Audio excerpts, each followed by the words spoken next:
and welcome to our 400,000 subscriber special.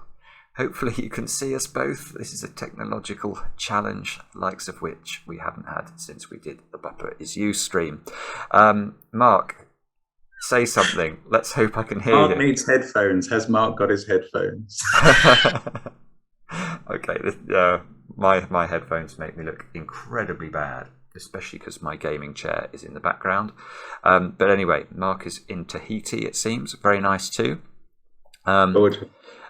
And we have some questions that we've received from you guys over the last probably couple of months while we've been heading up towards 400,000k. No, that would be very good. 400,000 subscribers. And let's kick them off. The first question we actually had. Oh, hang on. That's bad. I really need to be careful about that. Hang on. Let me do that as well. Top competence here. Yeah, I need to try and I need to be able to see the questions while not interfering with the Zoom stream. That's going to be tricky as. Hang on. We can do this. I believe in myself. Yeah, all right, I've done it. Right, so the first question we had was from Georg Erhardt, who asked, is there a particular reason that we haven't done a single straights video on the channel? Now, I think I only vaguely know what straights is. Isn't that one where you sort of have Renban conditions in? It's like a newspaper puzzle. Well, the reason you haven't seen it is we don't know what it is, basically. Mark, do you know what it? I don't know what that means. Straights is the word. It's STR, then an 8, and then a TS. No, I don't know what that is. I've never done it because I've never been introduced to one. Well, if anyone has a good straights puzzle, send it in to us and we'll see what we can do. Right, next question. Paul Mirin.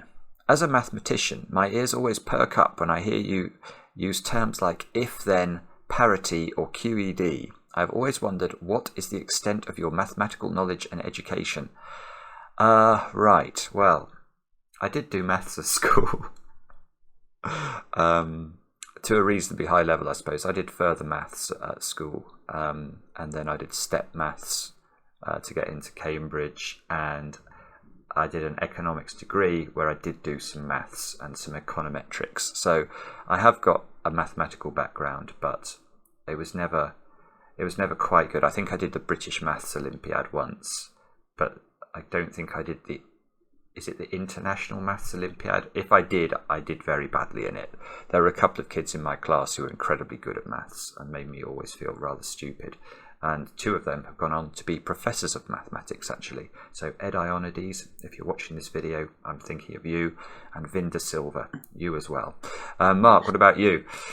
My maths background is considerably inferior to yours. I stopped doing maths at the age of 16 at school with my O-level.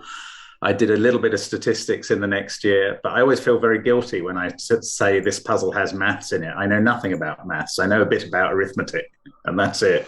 And the only kind of maths we ever really have to do in puzzles is arithmetic. So it's really, a little bit of algebra you sometimes put in as well, but it's very basic stuff for me. But on the other hand, I have years of doing magpie numericals and numerical crosswords in the listener behind me. So I know a certain amount about number theory, but that's all. Right, I don't know if this is the time to do anecdotes, but I think you're a very natural mathematician, Mark. And I remember this because I used to go out with somebody who was going to an interview for an investment bank. And she'd been prepped by a recruitment consultant on the maths question that they were going to ask at the end of the interview. And she was told the question they were going to ask is that you roll 2 dice, and what's the probability of getting a double 6? Not a difficult question. Anyway, she got to the end of the interview, and the guy said, okay, I'm going to roll 2 dice. What's the probability that there's at least 1 6 on the dice, the 2 dice? And I remember asking you that question on the phone, and you answering it absolutely instantly. There was literally no gap in the conversation. Clearly 11 over 36. Yeah, and you can still do it. Unfortunately, it completely threw my girlfriend, who was expecting a different question, and that dislocation really messed up the interview. And she was very cross. Anyway, let's carry on. So Mark may not have had a formal maths education, but he is, in my opinion, an extremely good mathematician, a natural mathematician. This question is from Gizensha. You've mentioned having gone full-time with cracking the cryptic. How does it feel to say that solving Sudoku is your job? Well, a lot better than when I used to have to say investment banking was my job. I didn't enjoy my job in my previous life, and being a YouTuber, well, it's always a conversation starter in a way, or a conversation continuer, whereas when I used to say I was an investment banker, you know, everyone would just sort of glaze over. Now they always perk up when you say what you do. I don't know about you, Mark. What do you think? Yeah, I'm still getting used to it. If I do tell someone I'm a YouTuber, the next question is, "Oh, what do you make videos about?" And then I say Sudoku and solving it, and you get one of two reactions. Very occasionally, you get someone going, "Really? Oh, you know," and asking further questions. Most of the time, you get people going, "Oh," as though you just killed the buzz. Yeah, this is true. Simon, this is from James Payne. Hello, Simon mentioned you will be doing a Q&A in a video. Oh, sorry, that's not the question. That's just an introduction to the email.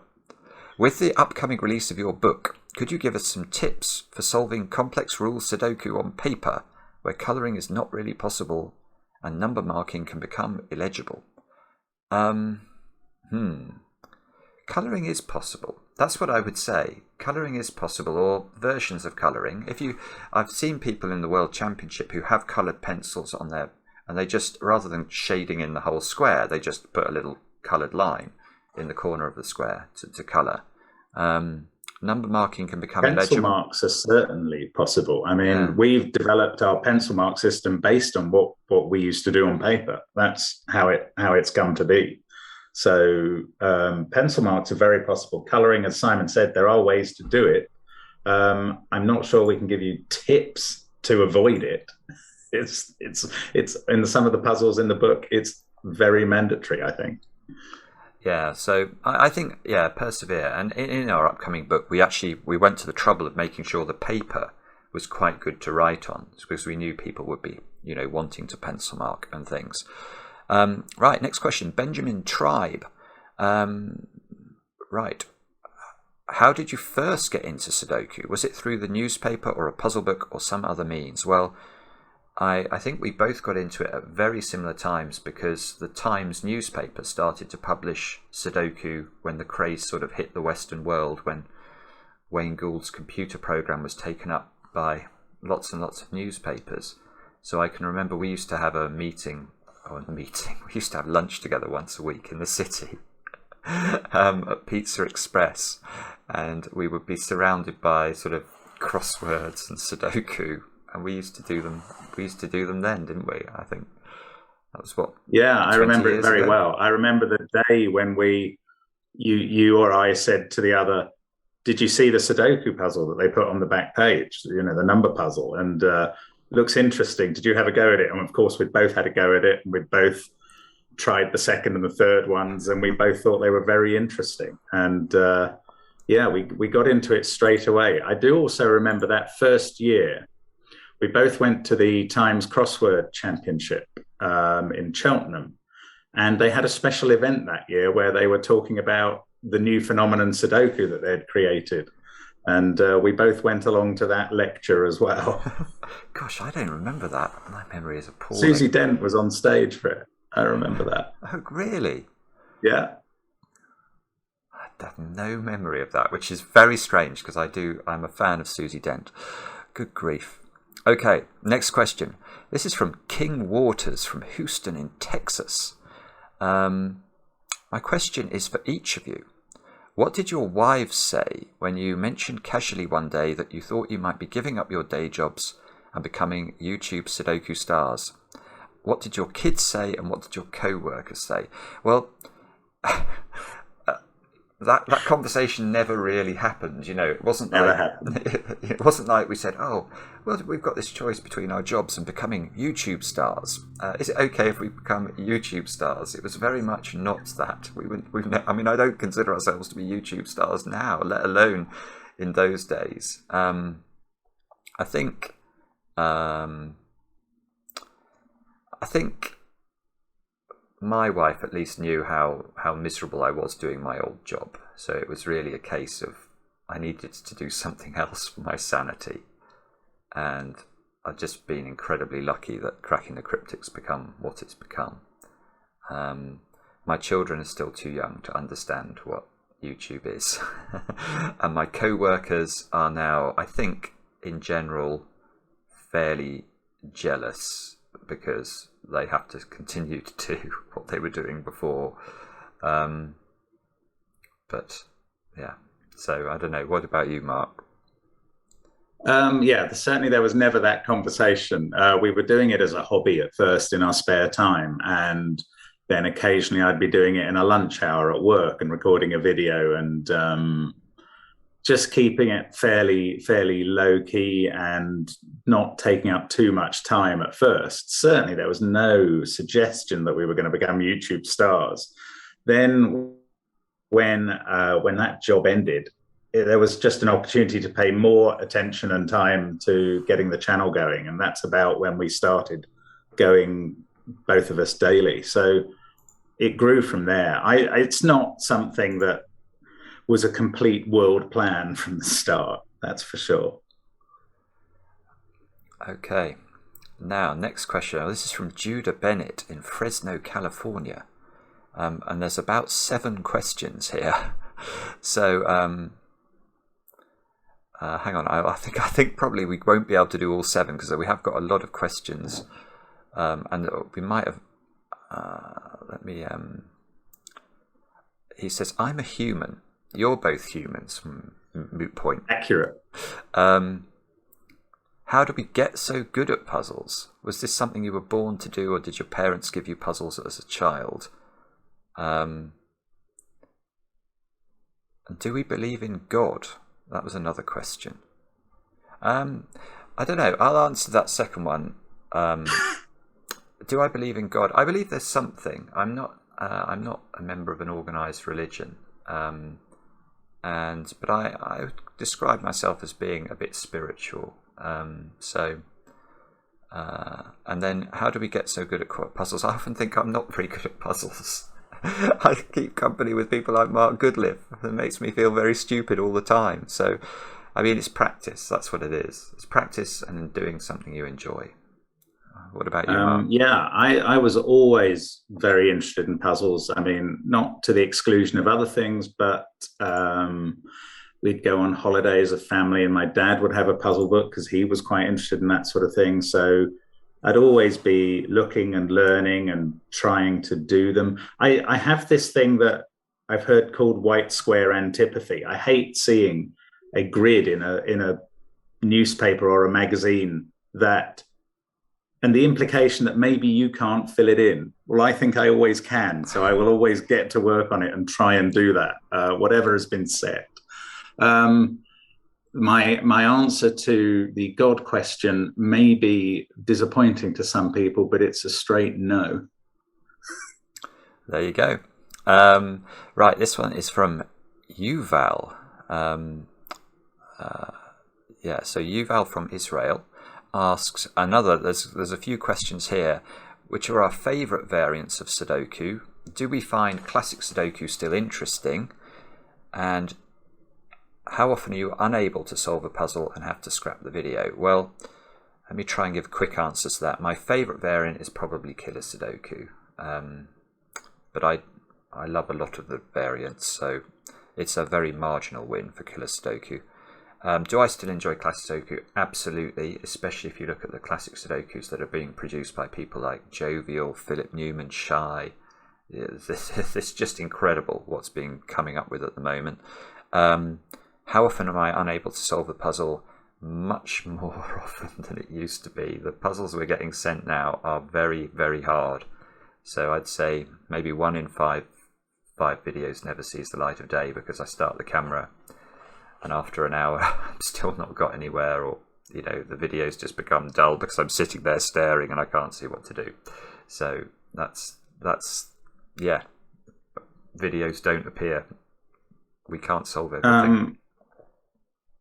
Yeah, I still like classic Sudoku, and I even like classic Sudoku that's machine generated, which Simon will throw his hands up in horror at the suggestion of. If it's, it can still be quite interesting, and I like solving fast, so that can be very entertaining for me. So I do still very much like the sort of standard diet of Sudoku. I think my answer is slightly different from Simon about the videos that go wrong. He probably only, as he said, he only goes sort of, it's when it takes too long. Now that does happen, but also I just go wrong sometimes, and the video, the puzzle fails and breaks, and that will happen occasionally. So my ratio is a bit better than it used to be. I think I probably only lose about 1 in 7 recordings now. God, I'm very jealous about that. Okay, well, the next question comes in from a big, someone we admire greatly, actually, Peter Venus, a very, very good constructor and solver. Are you aware of the conspiracy theories on the CTC Discord that Simon and Fistemafel are one and the same? Well, I am aware of this, but it's absolute nonsense. As I'm sure you know. Keep saying that. Yeah, well, Fistemafel is someone with whom I have fairly regular correspondence on by email, sort of a parasocial friend, I think, of Fistemafel as being, and he's a complete genius. So, yeah, there is, yeah, I'm aware of it, but no, it's not true. Right, Raphael Hervier sends the next question. Well, there's a few questions here as well. How much time do you usually spend making the videos? Is the current pace manageable? And then the same question again about how often we stop it. So how much time do I usually spend on the videos each week? Well, a long time. I think people think, might do a 40-minute video and they think, oh, your day job is just 40 minutes every day. Well, it's not at all. I mean, if you think about post-production on a video, you've got to add the intro, add the outro, add the instructions. Then you've got to export it. Then you've got to upload it to YouTube. Then you've got to make a thumbnail. All of that actually takes quite a bit of time every day. And that's assuming that it's a puzzle that, we could solve. I certainly feel like I work harder now doing Cracking the Cryptic than I did work when I was a banker. So, Yeah, that's just the videos as well. I mean, the exactly. amount of time dealing with email and issues to do with the apps or the book or Patreon content, running the Patreon site, it is vast. The time consumed is incredible. Yeah, and I mean, we were just talking this morning about stuff that we've got to do, and the fact is, if we could duplicate ourselves and have 2 of Simon's and 2 Mark's, we still wouldn't get through all of the work we have to do by the time we have to do it. It's really, it's a very full-time occupation, but as I say, at least something that we both enjoy. Yeah. So next question is from Isaac Olsen from Sweden. So Mark will correct me if I'm mispronouncing Isaac in Swedish. Hang on a sec. I was wondering how you got introduced to Sudoku and how you started it as a career. Well, I think we've actually sort of done that one, haven't we? I was introduced to it. Yeah, we've mentioned newspaper. How we came across it. The fact that we started going in for championships and things quite early on may be of interest. And I think you were in the first 2 times Sudoku championships, and I got into it after those years. And then we found there was this UK Puzzles Association, which was trying to put together a Sudoku team, and we would get quite interested in that, and you in the puzzles side. So there's quite a world around it that we began to join after the Sudoku puzzle was created. Okay, the next email has got a lot of very interesting questions in it, but there are a lot of them, so we might have to just do a couple of these. Angela, thank you for these. What are your favourite books? What makes you happy? Favourite movies? Any mathematicians or philosophers we admire? And what board games do we enjoy? And that's just a selection of the questions. I will answer a few of those. My favourite book is a book called Cloud Atlas by David Mitchell, which polarises my friends, but basically I'm correct. It is the best book. What makes me happy? Well, lots of things make me happy. Making a good video, hitting a good golf shot, seeing my kids do well at things. I don't know. Favourite movies? Lord of the Rings trilogy, Harry Potter films, I like those, and the Star Wars. Empire Strikes Back is a good one. If you want something darker, Seven. There you go. Mark, over to you. Oh, Simon's the sort of person who does categorize and catalogue his favourite films and books, and as you've just seen, is determined that he is correct.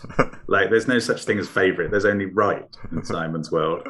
I'm much more eclectic. Like, in music, movies, books, I like just a wide variety of things. So it's very hard to focus on a favourite. I always like a good courtroom drama. That's fun. But in terms of, that's those areas. What were the other questions, Simon? What makes us happy? Yeah, I'm pretty family oriented, like Simon. I do like having a sort of day free to do puzzles. That's weird and sad in a way, given the job. But I want to know which philosophers you particularly admire. Oh, philosophers and mathematicians. Yeah, I'm going to pass on that one. Okay, let's go. I might have missed someone out there. I don't want to do that. Right, this is from Simon D, who says, I know I have a pretty cool first name. You do, Simon. Well done. Again, there's a whole litany of questions here. So, do we plan any more live streaming? Yes. Hopefully, you've already seen that we've started to do that with Bubba. I was presumably asked before Bubba Is You began. Do you plan to do... Oh, this is an interesting question. Do you plan to do product placements from third parties at some point? It's something we've resisted. I think you find it amazing how many emails we get every day requesting that we do product placements, or we advertise someone's new computer game. We probably get about 30 or 40 emails a day requesting it, and we've always resisted it, except we did the extra wallet thing, which is one thing that we did because we actually like the product. I wouldn't rule it out, but I can't ever see it becoming a regular feature on Cracking the Cryptic, to be honest. What do you think, Mark? I wouldn't rule it out. The interesting thing about the emails is they always ask us, what are our rates? Which is a very open-ended question. If somebody came to us and told us a number that they'd be prepared to pay and it floated our boat, that would be a much more interesting inquiry. Yeah. Now, next question is from... I'm going to say this wrong. I want to say João Paulo. I hope I'm getting that right. It's not bad for a Brazilian or Portuguese name. Well done. Okay. Do you know where Maverick comes from? Your Maverick, not Tom Cruise's. No, I don't know where he comes from, apart from, I think it's the local aerodrome. Does he know what he's doing? Definitely not. He's a lunatic. Does he know he's worldwide Sudoku famous? Well, I can only assume so, because he seems to have an encyclopedic knowledge of my daily timetable. Can I find That's him? contradicting, does he know what he's doing? Which you answered no. Well, can't you find him and make a video interview with him? No, I can't. When are we getting a bloopers video? Never. Well, never is right. We're not going to put up the videos that we fail on. But if you go back to last Christmas Day, my video then was one where I did fail. People are always saying they want to see the fails because they assume there'll be hilariously comic rage quit moments of swearing and anger. And they're just not like that. They're utterly disappointing. And they involve long periods of silence, staring at the screen and then going, I'm going to give up. And it's sort of disastrously downbeat ending. People commented on that video that I posted on Christmas Day saying, I wanted to see this and now I'm just depressed. Don't post another one. Yeah, I mean, actually, we do get quite a lot of correspondence from people who find it cathartic to see the videos. They genuinely see, they see an impossible problem solved by the end of the video, and it makes them feel better. And I think if it was more of a, random whether we solved it or not, some of the goodwill and the good feeling that was generated by a Cracking the Cryptic video might disappear, which is something we don't really want to happen. The other question we got, though, is when are they going to be able to buy signed merch by the two of us? No, I think it's just too difficult because neither of us are very good at admin, and that would require us to sort of get stuff in and send it to each other to get signed, and it would never happen. It would never happen, Mark. Unless you want it would never happen that way. I think one day they will have face-to-face events again, like a World Sudoku Championship or something like that. And it's not impossible that one or both of us might turn up to that and sign your merch. Okay, next. This is a question from Anne, who goes under the pseudonym Prof Meow. How does your production process work? After you record a video, what happens next? She says, I realise this is a geeky question, but I'm very curious as to how real experts do it. I don't think we're real experts at all. We've learnt by doing about however many 2,000 videos or something. So what? 4,000. Is it 4,000? It can't be 4,000, surely. But anyway, I'll tell you what I do. So basically, once I stop the camera, I use some software called Movavi. So the stream I've created loads up into Movavi, whereupon I have to play around with the audio levels, play around with the size of my webcam on the screen, add the instructions, add the intro, add the outro, get all that so it's the right length, and then export it, upload it to YouTube, and we go from there. Then we've got to make thumbnails and think of titles, and actually thinking of titles is something that is incredibly hard when you get to the number of videos that we've made so far, because often you do a puzzle and it's absolutely extraordinary. It's an extraordinary puzzle, but how do we express in words that people really, really, really need to try this video or try the puzzle? It's very hard to do. But I guess your answer is pretty similar, Mark. No different at all. Yeah, I mean, the point about titles is quite interesting. There's someone who asks on Discord occasionally, why don't we just use the puzzle name and setter as the title? But we're trying to attract people to watch these videos because we think the puzzles are so good. If you just called a puzzle Arrow Sudoku by whoever, it's not going to be that entertaining. There is one marvelous catalogue that Backpal created where you can look that sort of thing up. But as Simon says, we actually spend time on the phone talking about titles and what we can come up with sometimes. It's something we regard as quite important. Indeed.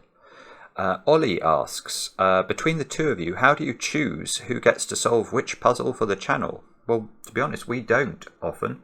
Our testers will suggest which of us they think it suits the style of. Sometimes I will just go on Logic Masters Germany. Like if I see Mr. Mabel's done a new puzzle, I'll tend to try and do that immediately just because I want to. But anything to add to that, Mark? Yeah, I think the testers understand that what we want in the first puzzle of the day is something pretty special, something that's interesting and exciting in Sudoku terms. The second puzzle, I mean, they're always very good puzzles, but they can often be a bit more approachable or recap a theme that we've seen before or something like that. So they're more for fun. Simon still calls them bonus puzzles, although I don't think of them as that myself anymore. But they're more things that we create so that somebody, if you get a bit lost in the logic of the first one, at least the second one will be all right for you. Okay. Sometimes.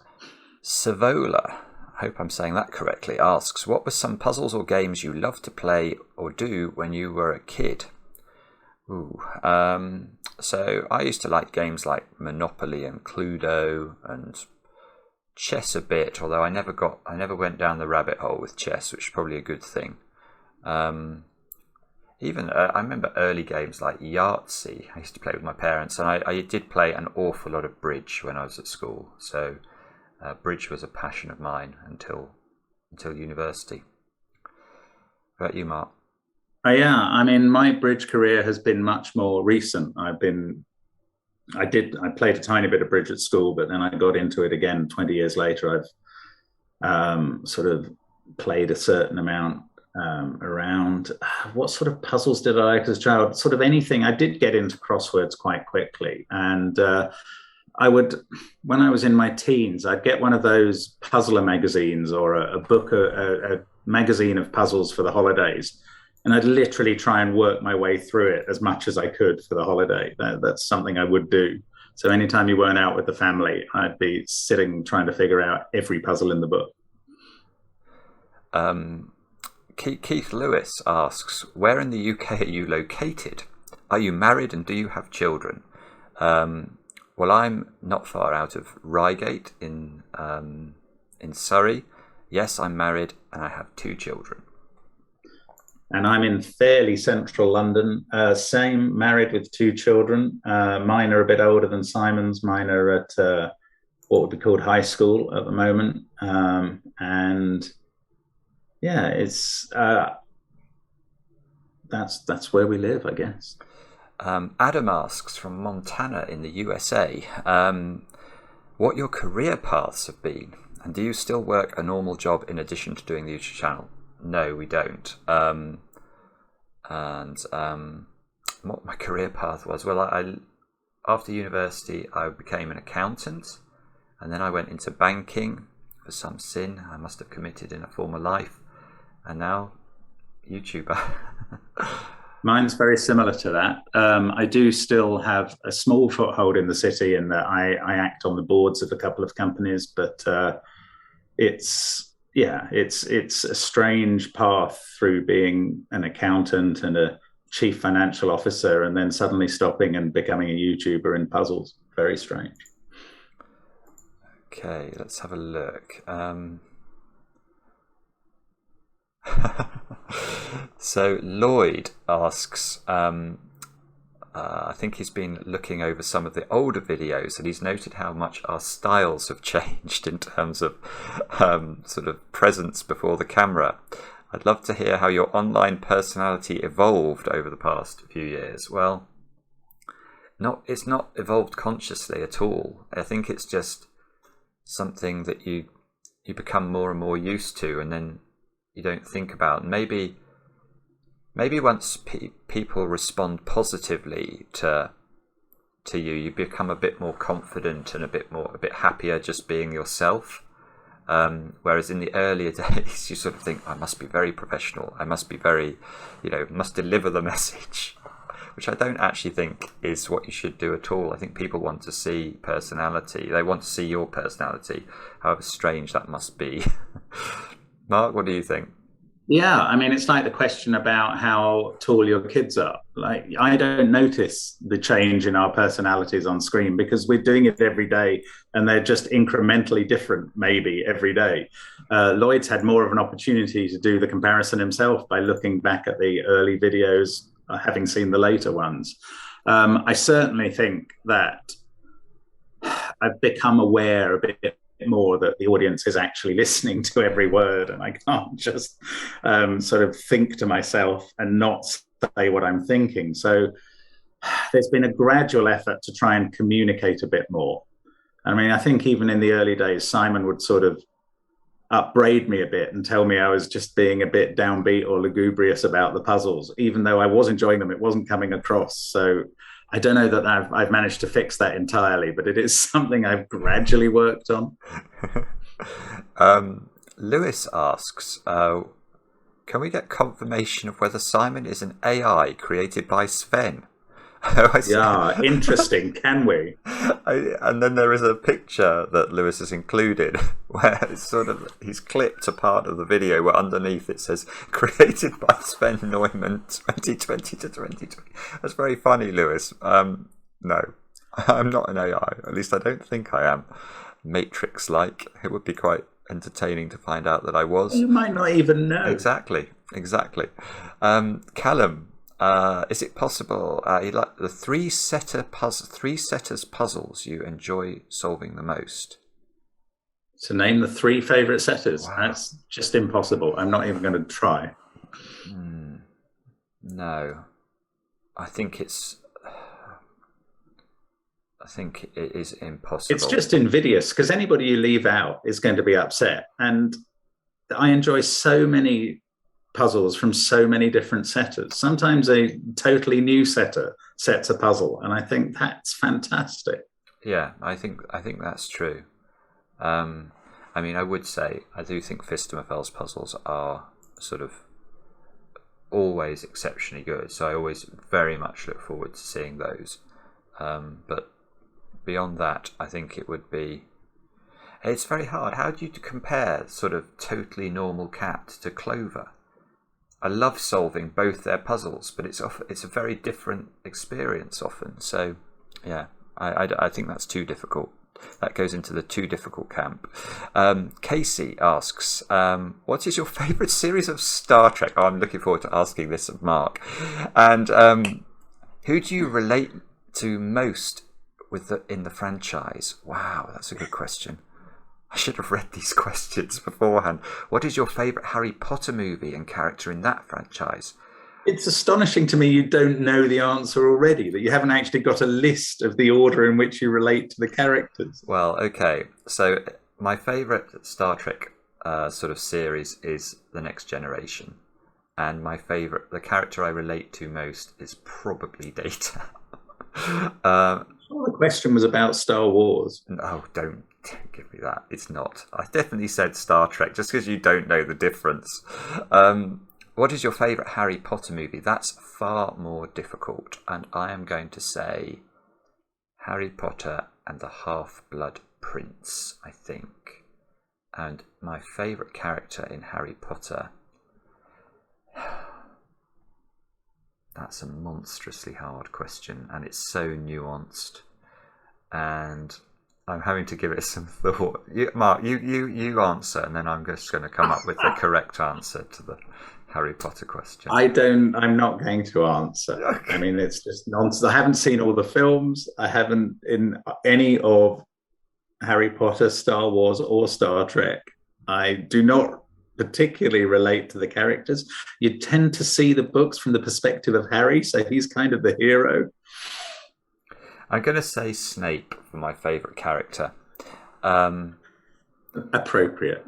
Typical. I don't think that would be everybody's answer, but I think that Simon would be sorted into the Slytherin. That's pretty clear.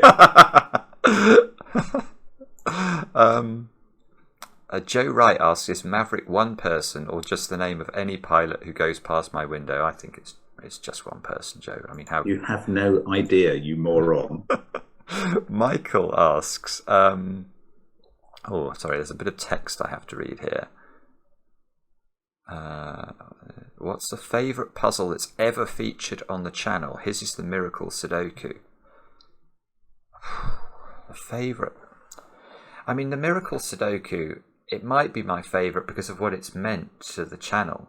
You know, it got us a lot of publicity, and it was an amazing experience to solve it. And so maybe the Miracle Sudoku would be mine too. Yeah, it's hard to look past that. I mean, there have been so many brilliant puzzles, and a lot of them are memorable. I mean, we do forget, because as you say, we've made at least 2,000 videos. We do forget a lot of the puzzles, but some of them just stick in your mind for a long time, and quite a lot of them do. So there's a lot of memorable puzzles out there. The Miracle certainly might be the most memorable of all. Yeah. Now, Randy's got a very good question. Randy says, how has Mark been enjoying his daily flying lessons at the airport near Simon's house? And he also asked if Simon has almost finished renovating the flat next to Mark's, which is a very funny meta question. What? The next question is from Maverick.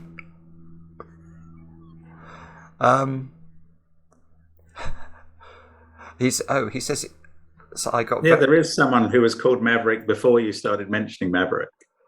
Okay, so he remembers me getting very excited about 0 being an available number to enter in the software, but he's never seen us use a 0. You've done one this week. Did I do one this week, or I used a 0? Yeah, I think so. I might have just done it so it couldn't go in, or that I if don't on know. a whispers line. I thought we'd done one. Or you done one. I definitely think I have used 0 in one video. We have used 0, definitely. Yeah. At least once. And it's not impossible. 0 to 8 Sudoku is something I feel like I've done in the past as well. So 0, yeah. I think, Sven's doing an amazing job with the software, and I think the inclusion of 0 is among the marvellous things that are now possible. Now, Ruby has a question. She asks, how did you learn the techniques that we show in the video? Well, that's simple. Practice. That's the only way. And it's taken a lot of time. I can remember in the World Championship, where it was, I think Jana won it from Thomas Snyder. And the final puzzle of the World Championship featured this thing called an X-Wing. And I think if you go to Thomas Snyder's blog, he, at the time, viewed it as utterly unfair that there could be such a ridiculously complicated technique in a World Championship puzzle. And you think where we are now in Sudoku solving, it's crazy. So, yeah, practice. Yeah, I think the answer is definitely that practice is the only way of learning them, apart maybe from set theory, which kind of developed about 6 to 12 months ago and has just begun a journey. And there, I don't remember exactly how. I think some email or something introduced us to the idea, or some explanation of a puzzle, and that has become very interesting since then. I still feel I'm very much in the infancy of learning about set theory now. Yes, I think, yeah, that's something probably we should be quite proud of, that set theory has developed so much. I think it was Shai. I think Shai was the first person who introduced me to set theory. Well, and the Fistemafel ring. Set theory was kind of an expansion of that. It was, but I remember when I first sort of understood the Fistemafel ring, it was very much less natural than it was once I understood the set theory behind it, if you like. Anyway, let's ask another question. We've got lots to get through. Anda asks a question. In the past few months, your thumbnails have been improving a lot. My question is, who is helping you with the non-selfie photo shootings? Because just thinking about you guys posing for some of the thumbnails cracks me up. Well, I think this question is for you, Mark. I really do. Do you? Yeah. Well, the thumbnails have improved, and there was a particular moment. Simon would occasionally phone me up and go, "What is up with your thumbnail? That's rubbish." And then he'd tell me how to put a thumbnail together. And I'd reply, "I've done exactly what you said. I don't understand." And then at some point, my wife read one of his emails and gradually, gently explained to me why one thumbnail was good and another was bad. And after that, I've understood it a bit better. And then we've added in, my kids were the ones who explained to me how I could take a photo of myself each day if I wanted, and crop out the background and post it on the site, post it into the thumbnail. And then it just became fun trying to find different ways of using this tiny bit of technology that I'd finally understood. So, the idea that a thumbnail could look like a movie poster or something and should was all totally news to me. But nobody's helping us. We're just doing it ourselves really now. Yeah, and actually I think we've probably become a little bit more proficient just as a result of practice. If you make 1,000 thumbnails, you ought to improve a little bit, hopefully. Rick Rubenstein asks whether I can lean back without smacking my head on the sloping ceiling behind me. No. There we go. Whoa. Simon Anthony has sent a question. Have you? Have you? No, it's not me. He says, "Hi guys, proud to have the same name as Simon, although I'm older, Oh, balder, and fatter." Ooh. Um, more like me. my question is, who are your favourite snooker players? I'm Welsh, so I always cheer on Mark Williams, but I'm a big fan of Ronnie as well. Well, yes, okay, this is. And are you two a fan of any other sports or teams? Well, yes, I'm a fan of almost anything. I can watch any sport on TV and find something about it. My favourite snooker player is Ronnie O'Sullivan. In the past, I would say it was probably Stephen Hendry. And I'm a huge Liverpool fan in terms of football, so that they would be the favourite golfers: Jordan Spieth, Matthew Wolff. There we go. I don't really have a favourite snooker player, but I did once have dinner at the table next to Peter Ebdon. In terms of other sports, yeah, I'm like Simon. I'll watch anything. Like if there are two flies crawling up a window pane, I'll be backing one of them. So it's anything I find exciting. Favorite people and teams. Well, I have loads. Again, it's just too wide a field to really specify. Rob asks, how do you think you would fare against each other in a head-to-head for both the letters and numbers games on 8 out of 10 Cats Do Countdown? Well, 8 out of 10 Cats is only a spin-off of the original Countdown show, which has more of these number games. And Simon will happily tell you that I have been on that and got knocked out in the first program. I think I was unlucky. Though. It was ludicrous, yeah. In coming up against a guy in his 8th show who went on to be the winner of the series, which is across about 150 contestants. He was the winner, and he beat me on the last conundrum. And it's still a very formative experience. Since then, he's followed the channel, which is just rubbing salt into the wounds, frankly. But I think. Yeah, it's interesting. Simon's better than he thinks at this, but I don't know why he's never gone on the show. I think I would probably have a slight edge on the words, and he'd have a slight edge on the numbers. That's probably right. But Mark, again, you have to remember, and it's very easy to forget because you're watching Mark solve Sudoku every day. But Mark is the best solver of cryptic crosswords who's ever lived, and has basically eaten the dictionary. So, when it comes to anagramming and knowing that there might be a possible anagram, he would be very, very good, I think, in sort of competitive Scrabble if he ever turned his attention to it. Competitive Scrabble's about learning word lists, though, and that's not something I'm going for. It's weird. The next question that came up is from Hendrik, who asks almost the same question. Do you think either of you could pull an octo on Countdown? Is there a 9-letter word you genuinely discovered in front of the TV? Well, yeah. I mean, yes, Hendrik. Every couple of shows, I see a 9-letter word. Now, they will normally get mentioned at least by Dictionary Corner as well. So I'm not claiming things that are impossible. But if there's a 9-letter word there, I will be disappointed if I don't see it. Okay, now Sarah has got a few questions. Oh, Maverick, I can hear him. Not about Maverick, I don't think. It can't be me. No. Excellent. That's true, although it's a very high-flying Maverick at the moment, so I suspect it could still be you. Simon, do you ever sit down to film a solve video and just not feel like it? You seem so incredibly excited to solve a puzzle. How do you deal with those? Well, no, he takes amphetamines before he solves it. No, I don't take amphetamines. I just genuinely do love solving puzzles. And the next question, I think, leads on to that. Do you ever do puzzles in your own time off camera? Yes, all the time. Often testing puzzles. We've got a new app coming out where we've got all these Kropki puzzles, and we're having to work through those and solve them. So, yeah, I'm always doing puzzles. And she says she would love to know more about our personal lives. What other hobbies do we have?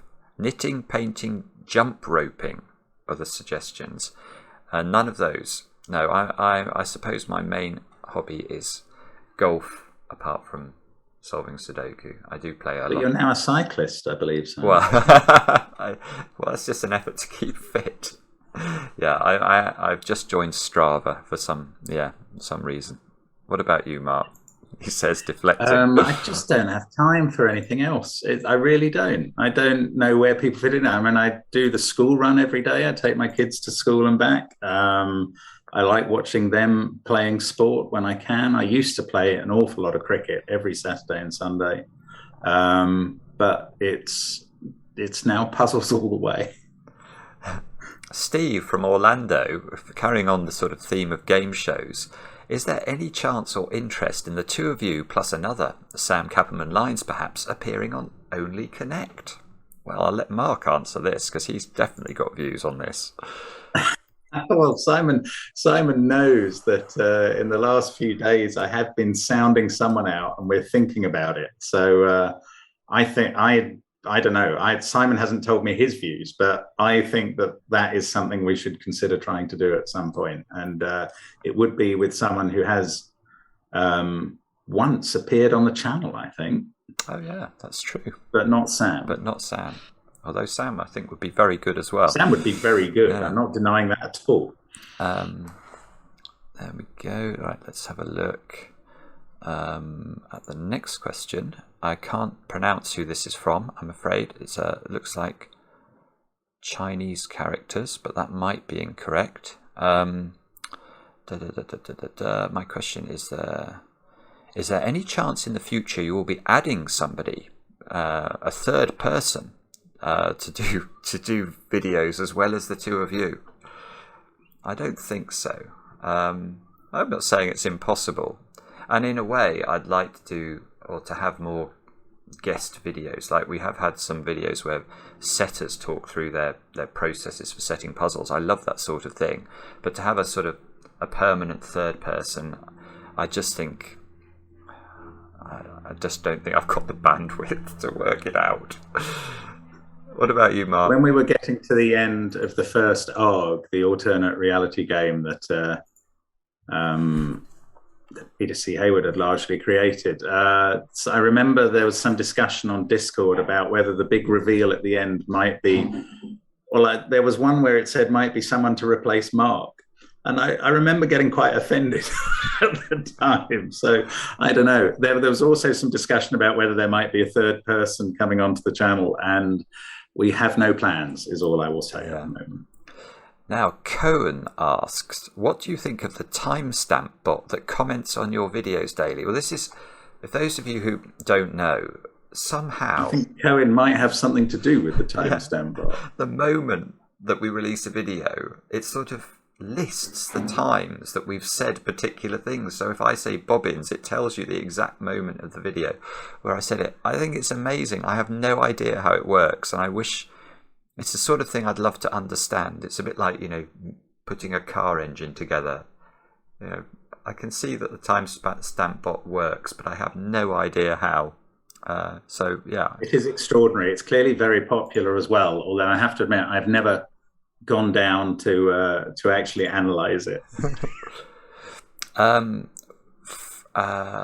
Jeremiah asks, have you ever considered an app containing pentominoes or other types of pencil puzzles? Yes, I've certainly considered it, and I'd love to do it.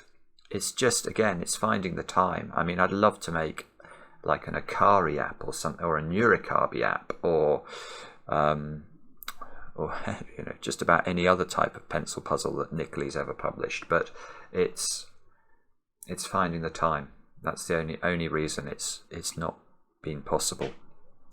Mark, anything? Yeah. No, nothing to add really. I mean, I'm more of a fan of Sudoku than the other pencil puzzle types normally. I do like sort of tiling type puzzles like Pentominous, but putting together a whole app might be a challenge. Ariel asks, do you guys play chess? And do we think there's a connection between chess skills and Sudoku skills? And would we consider playing chess live against the community? That would be very bad. A very bad idea. Totally no. What I normally tell people who ask if I play chess is if you chose 8 random people off the street who knew the rules, I'd probably be the best. But if you chose any 8 people who played chess regularly, I'd be the worst. And that would include pretty much all of our community, I imagine. It's a very good way of describing, I think, where I think my skills in chess are as well. Do I think there's any relationship or connection between them? Maybe a bit. I'm always fascinated by the abilities of the top players to be able to envisage a board position in their minds and basically play the game in their minds. And there is a little bit of that with Sudoku, where you have to sort of think forward. What happens if this is then that, and how does that affect the board? So I think there is. I think there's a degree to which you've seen certain patterns before, and that can sometimes happen with some of the variants. Especially, you can look at the Sudoku grid and have an idea. Simon's often talking about looking for the weak spot in a grid, for instance, and that's certainly something we focus on. And I think, like a chess player, if he's shown a chess position, he knows where to look for the point at which it really matters. I'm just smiling. I've just read the next question. This is one of the greatest questions. This is from Matt. Matt asks, please rank for me, from worst to best, the 5 main Willy Wonka kids.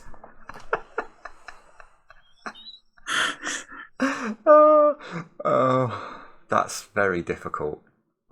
And it's some time since I read Charlie and the Chocolate Factory. I would feel very proud of myself if I could name the 5, and I can only think of Veruca Salt. I'm not even sure if Charlie is one of the 5. Are there 5 others? I think there are 5 who got golden tickets, so I think Charlie's one of them. And there was the I can remember Mike TV and Violet Beauregard straight away. Oh, well done. And what was the there was a little fat hoggy kid. I can't remember what he was called. Augustus Gloop. That's right. Is that right? That's the one. And then there was another girl. Veruca Salt, I think, was the other girl. That's it. They're all monstrous. Just all monstrous children, apart from Charlie. So I would award 4 of them the category of monsters, and one of them a decent human being. There we go. A good question, though. Robert asks, why 400,000 subscribers? Why not a number that can fit in a 6-digit Sudoku pill, like 398,765? And he also asks, will you be playing Bubba Is You? Well, we know the answer to the second question. 400,000, it seemed appropriate. I will say that... Well, it's turned out that YouTube have told us it's an achievement. Yeah, we got an achievement from YouTube. So I don't think we get a plaque, though, until we get 1 million subscribers, which seems somewhat improbable. But we shall see. We have a few duplicate questions, so I'm just... this is an interesting question from Chitra, who asks, would you do a spin-off channel for kids with very approachable Sudokus? I think this is a really good idea, and if I could clone myself, I would love to do that. But I just don't know where I would find the time. But I definitely think that there is a, we get a lot of emails from people who are parents who have got their children into Sudoku as a result of the channel, and they're looking for that sort of thing, that sort of content. So I do think that there is a market for it. I just wish we had more time to really think about it. Mark?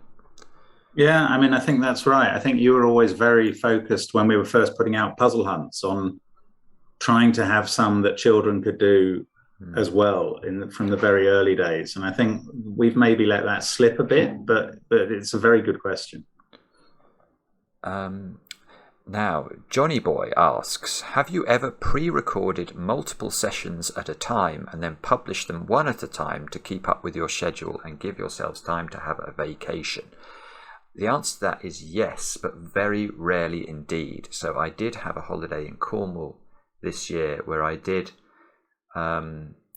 solve about 8 puzzles in advance and the eagle-eyed amongst our viewers spotted immediately that seemed to be what I had done.